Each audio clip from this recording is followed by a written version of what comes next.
You guys need to move along because you're freaking me out. I should probably tell you guys where we're headed.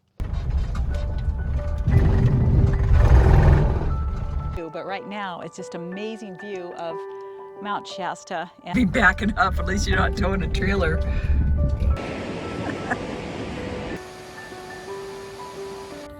So it holds the sponge. I just made this so that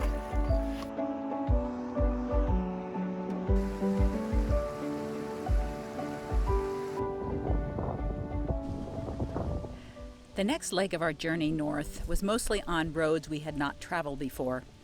First up was US 44, a pleasant and quiet road that took us through Lassen National Forest as we headed west to Ashland, Oregon. Trying to stick to the 330 rule, which is no more than 330 miles, or parked by 3:30, I checked the typical apps for finding campsites, but then decided we might find a terrific boondocking site in the forest. When I saw a post on iOverland described as a room with a view, I decided that was worth checking out. Wait a minute, let's see. Yeah, let's go to the left. Got company, but let's take some shade.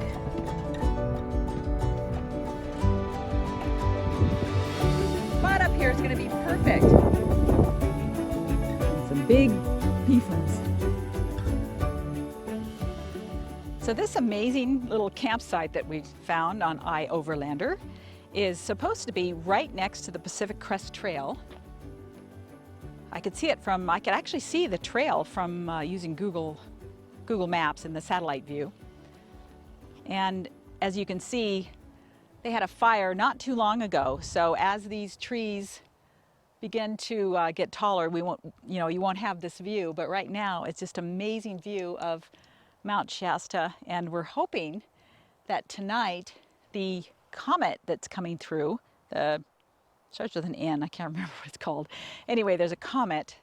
It's supposed to be in the northeast, and it's 80 minutes before sunrise. So we've set an alarm for 4 a.m. to hopefully see the comet. And we'll probably open the back doors. We'll probably sleep with the back doors of our van open. And we should be able to see the northeast. I might not even have to get out of bed to see it. It's just gorgeous. Probably right now it's in the low 80s, but there's a pretty stiff wind blowing. We actually put up the moonshade, and the wind, a big gust came through and blew it away. So we took that down and moved the car into the shade of a mostly dead tree. But I think we're going to go out and see if we can find the PCT and walk along it for a little bit, and then come back and have dinner and hopefully have a really nice sunset and evening, and the cows have moved on. I thought this would be a good place to jump in because as I was editing this video, I had a comment from Swamp Dog, I think he's been with us almost since the beginning, and he wanted to know more about how I find boondocking spots. So I thought I'd add just a little more information here. As I mentioned in the video, I use iOverlander sometimes, but first you want to be comfortable where you're boondocking. You want to know that you are doing it legally, and so I'm always looking for national forests or BLM land. So I might use an app called Public Lands, and just to make sure that the area that I'm looking is public. And then I will also check if it's national forest, I will check the rules for that particular forest, because every forest has its own rules.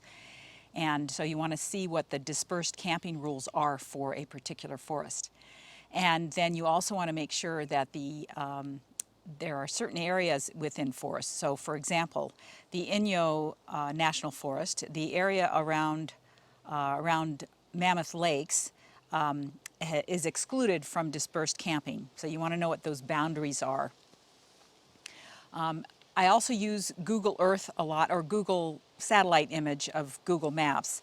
That is really helpful because you want to see what the area kind of looks like, although it can be a little deceiving. Some areas can look a little less attractive than they turn out to be when you get there.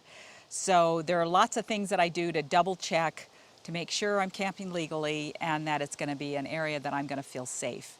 And then if Overlander has a recommendation, I might go off the reviews of that particular spot.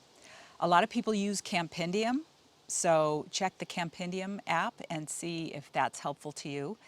But it's, boondocking, depending on where you are in the country, can be a little very different. So in the West, it seems much easier, but then there may be certain parts of the West that are really difficult. So for example, when we were traveling, and actually that'll be next week, when we were traveling through that huge agricultural area where they grow wheat up in northern Oregon and southern Washington, there really aren't good places. You're not in the National Forest unless you're over there the West Coast. So it just depends on the area and whether we decide to boondock or not. If you have any other questions, please ask them below and I'll do my best to help you out. And we found the PCT. It actually, Highway 44 is right below us over that way, and the PCT crosses it right about here.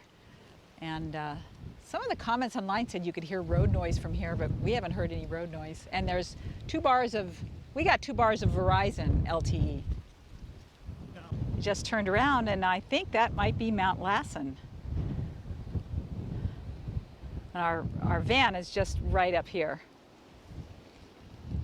We had a late lunch today, so we're just going to have a light dinner, and we're having the leftovers of something called Cowboy Caviar. I got this recipe from Lori. We met again at Convict Lake, and she shared the recipe with me, and so I will share the recipe with you guys.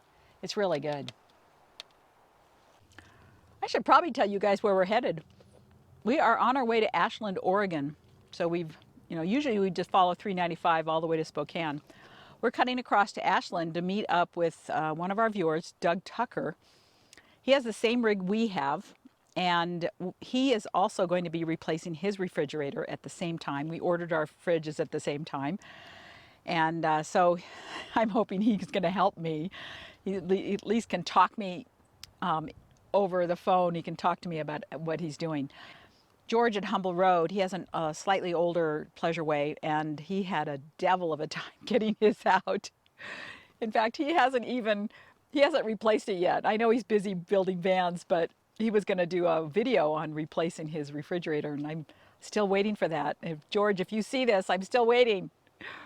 But just have our fingers crossed that the new refrigerator, which is what's it called?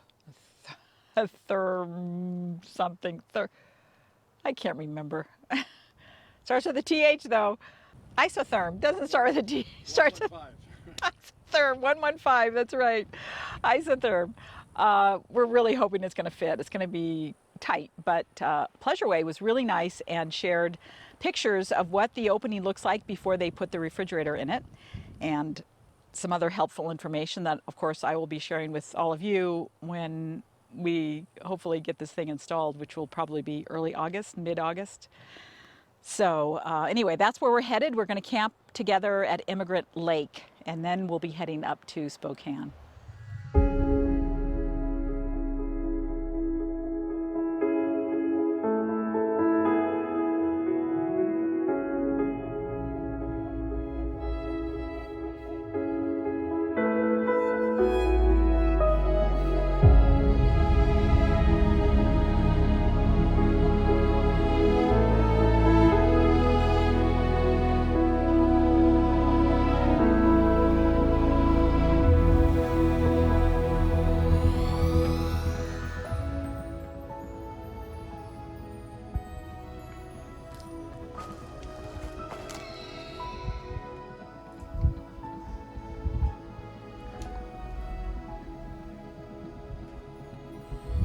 Guys,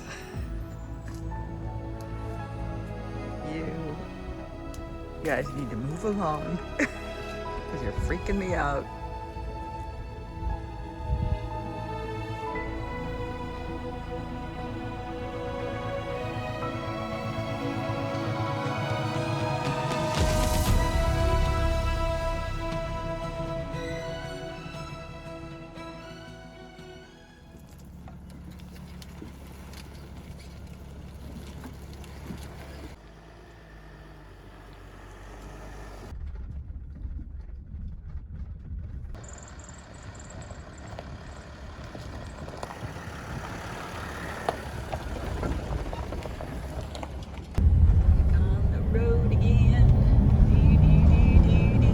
given ourselves plenty of time to reach our next destination, which was Immigrant Lake, just south of Ashland, Oregon.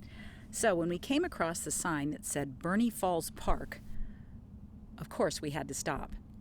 MacArthur-Burney Falls State Park. Okay. Burney Falls is the second oldest park in the California park system. The Pacific Crest Trail passes through the park, and there's a mostly paved loop trail that takes you around the falls. The volcanic rock in the region retains rainwater and snowmelt in an underground reservoir. The water comes forth from springs at a rate of 100 million gallons per day. Make sure you bring a jacket down here. The temperature must be 20 degrees colder, but look at this. Wow. Look at that, all the lava. They all could have little faces. Isn't this nice?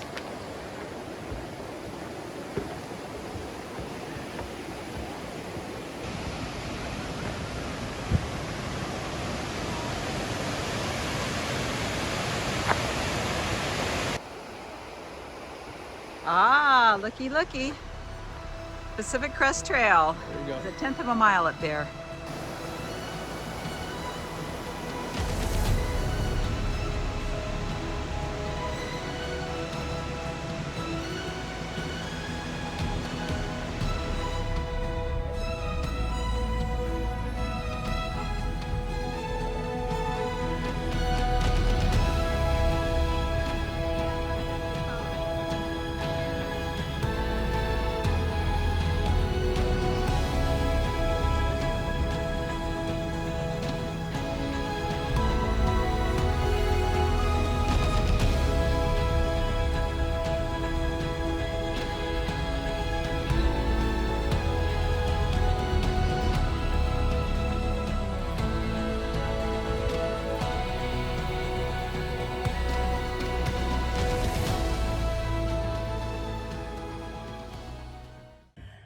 We are leaving this beautiful spot here in Oregon, and we had the most amazing time visiting with Doug and his wife Karen.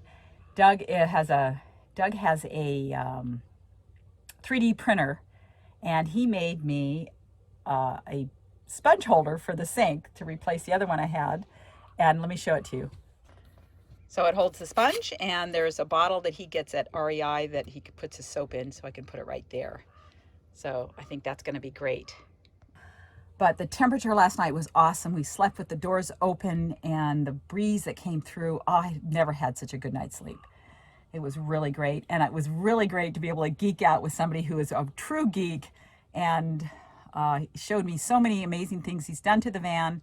And we will be working together in a month or so, getting our refrigerators installed at the same time, and hopefully we can do that virtually. He can help me, and we'll work it out together. Yeah. But it's a square bit screwdriver. Yeah. And it's a very, very small. Is it even smaller than a round. zero? Well, it's like if you have a ratchet screwdriver, it won't go anywhere near it. Oh, and I brought you some bolts. So if you want to do it yourself, the bolts they send you aren't long enough. And I had a hard time finding the bolts, so I had to buy 25 of them. Wow! Oh, wow, that's awesome. Well, gosh, I'm so afraid of doing something wrong. Now, I know when you did yours, you were worried that you were going to drill into something. So there's the inverter's back there, and the bracket for the inverter is right between here, and I lined it up so that I had a bolt on either side of the bracket. Maybe I can measure the distance from the corner to where you put your thing, and then Our woodworker just did these in the local mill, and I found it. So I stopped my search until. You put you got a. Yeah, this. I put hinges on it. So I left the holes. I looked at a number of different ways of doing this. I found these. They're these little button latches that are they use on the hoods of cars. So I was going to drill. It would have put a pin here and a button on the piece that came with it, and then you could have pushed it and just kind of latched it in. but I like this better. It's just easier. You had to add an extra piece, right? Yeah, and this is what one of the problems I think we're going to run into in the refrigerator. Yeah. This is kind of a structural plywood. It's lightweight stuff, and you'll tear it apart if you put a screw into the edge of this. But it's very strong if you go this way. So that's why I cut a piece of board this way, and I put screws in from the back into that. So this is like really strong. So what is this refrigerator screwed into? Because there's a piece of wood that. I'm jumping in again because I also had a question from a viewer. I think it was Rhonda, who asked about how I hang the trash container in our bathroom. So I told her I would try to include a video clip of that. So this is the trash receptacle that I use, and you hang a bag from it, just like this one here.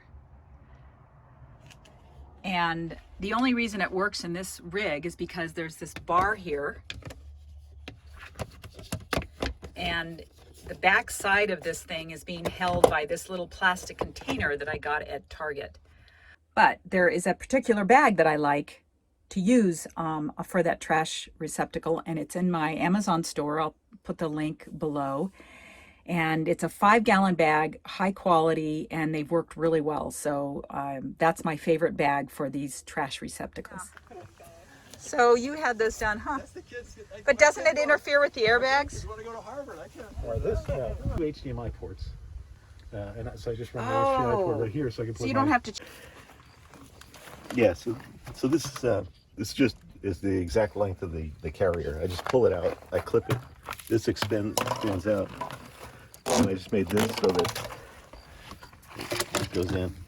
Wow. So I usually pull up. I never hook up, so I never have a sealed system. Yeah. So we'll just pull up close. I'll get out, and then it takes about 2 or 3 minutes just to snap it in, dump, and then it goes back in the carrier.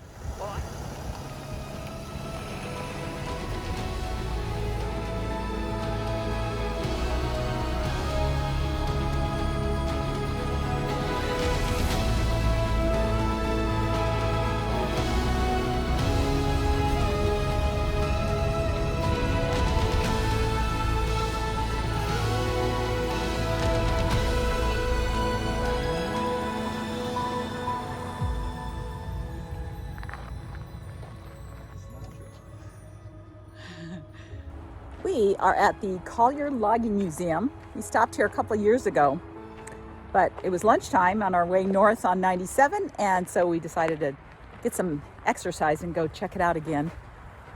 There's a really nice campground just almost next door, and there's a trail that takes you over here from the campground.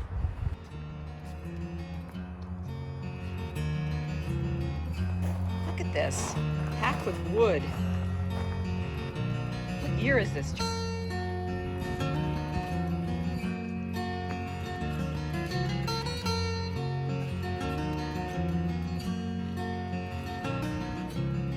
one of the tugs.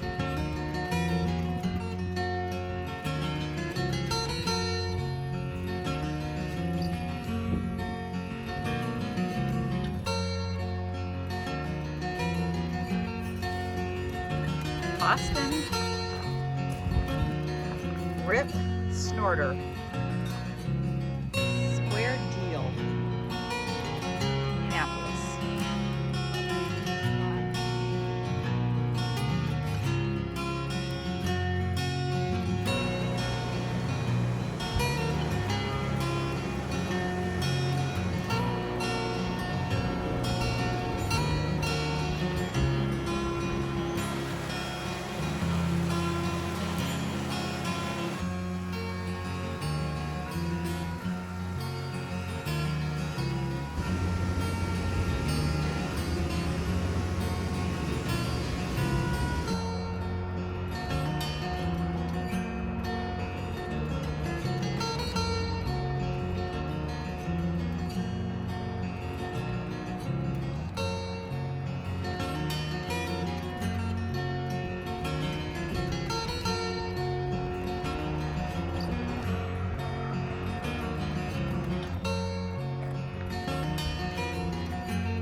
onto First Street.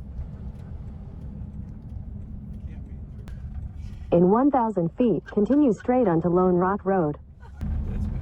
Here we go. Turn left, then your destination will be on the right.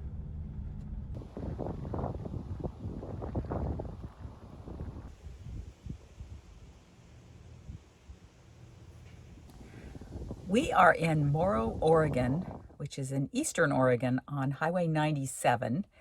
And we found this county, it's right next to the fairgrounds in, I think it's Sherman County.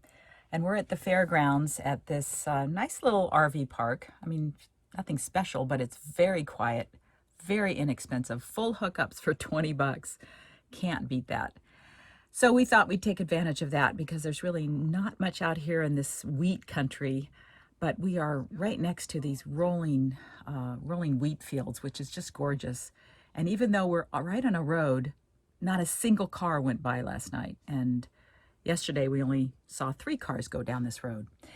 So highly recommend it. It's called the Sherman County RV Park. One of the things you'll note if you're on the road or if you're thinking of getting on the road is that these campground showers are closed. So you'll need to rely on your own RV shower. And of course we have both an indoor and an outdoor shower. Up until now we had never used the indoor shower, but last night we thought, well, let's give it a try. I had tried it once before and I just kind of said, nah, it's too much work. But we decided that last night we would try it. However, when I turned on the stove to make dinner, we weren't getting any gas. So then I checked the other appliances and sure enough, there was no gas going to any of the appliances. So we ended up taking cold showers, but that was still better than no shower. And that worked out fine. And then this morning when I thought I'd check to see if anything had changed, sure enough, the gas was working again. So today we are going to be, this is our final leg up to Spokane to my brother's place. And we're going to stop at if it's open, we're going to stop at the country, I think it's called a country store or something like that. It's just across the border into Washington. They sell all kinds of local food products and bakery goods and things like that. And we always enjoy stopping there. So we're going to check that out. And then we'll just, head on up. I think it's my sister-in-law's birthday today. So we'll get there probably before they cut the cake.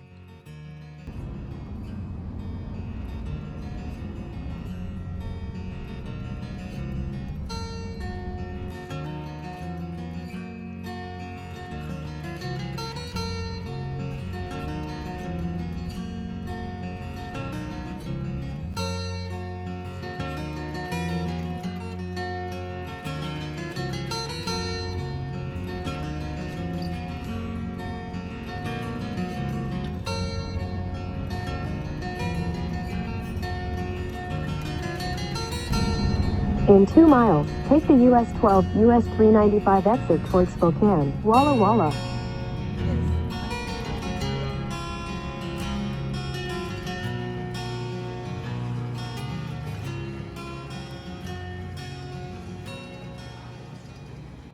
And George, if you need me to come install your refrigerator for you, I'd be happy to do that.